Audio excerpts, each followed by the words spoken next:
getting acclimated with the roster, with the coaching staff, and everything? Yeah, it's been tremendous. Just ever since I've been here, everyone's been outstanding, just in terms of their attitudes and their buy-in factor with the coaches and the players. And it's been the first 3 days have been great. The guys have their work ethic is extraordinary. Really, really pleased with that. And then I know you and Ryan obviously have history. Just how when did that friendship start? Did it happen back in Minnesota with the Vikings? Yeah, he was there when I got there, and he kind of showed me the ropes a little bit as I was a new hire, and we became real good friends. And then my wife and his wife were good friends, and we would go to dinner and stuff like that, and always been close ever since I left there. And so being able to be back on the same staff, I guess how was that having that familiarity with the head coach?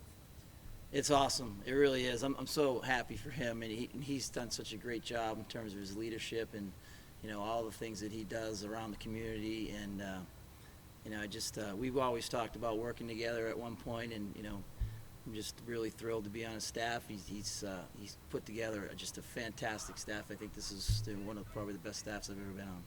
And then in terms of players that are going to be on special teams, just how has that been? Just kind of knowing what's going to be, what tools you're going to have on Yeah, well, our roster is big for a spring. I've never seen a roster this big for one, and I think there's defensively, you use a lot of defensive players on special teams, particularly on the coverage part of it. And I think there's between the safeties and the corners and the linebackers, there's a really good depth to work with.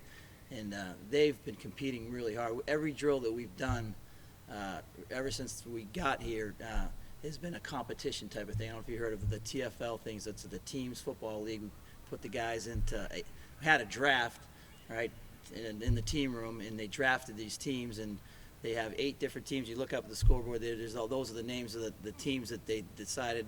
I don't even know what half of it means, but every day around the field they're competing in some type of drill, and they get points for winning and losing. And every day they come in, they see what the score is and who's winning and who's losing, and it's been really, really refreshing. It's been awesome.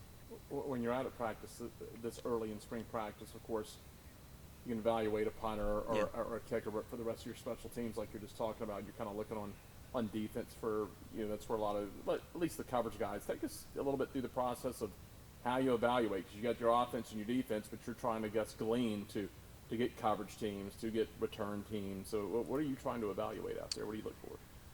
Well, that's the thing.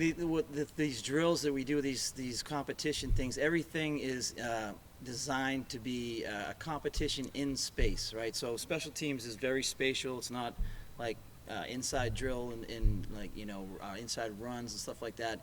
I'm looking for guys who make good decisions in space, like not guys who aren't going to block someone in the back, someone who can make a play and change direction, right, and make a tackle, right. That's the biggest thing. Going what I call from a long stride, running down the field like on a kickoff coverage, you're running like 40, 50 yards, and all of a sudden you need to change direction. You need to be able to shorten your stride and change direction. And all these drills are trying to design to see who can and who can't do that.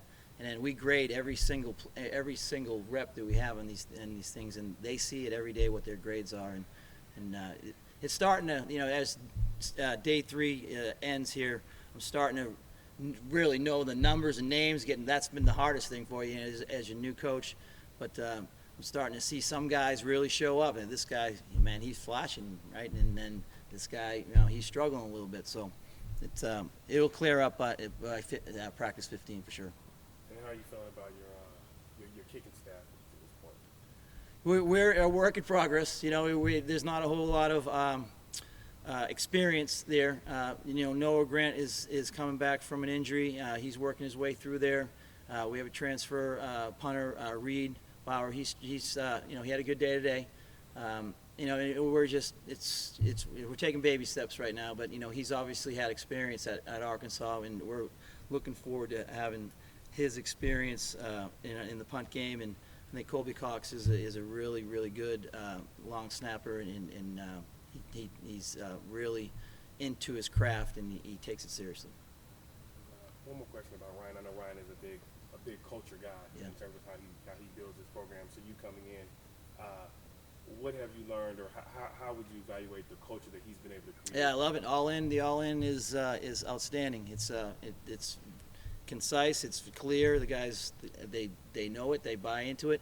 And I had a meeting with the players, and you know when the culture is strong when they're talking the language that the coaches are. Like they're buying into the all in deal and all the just the coachisms, the language that we're talking about. When they start talking about it, when they start tweeting it, when they start putting it out on social media, you know that you really have an engaged all-in team. It's not not just talk. And there are some leaders on this team right now that are very impressive. Like Jalen Allen, and I could go on a list of Jeff Canton. And you just talk to the team. It was like very inspirational. These guys want it. They're hungry. And they're kind of pissed off from, evidently from what happened last year.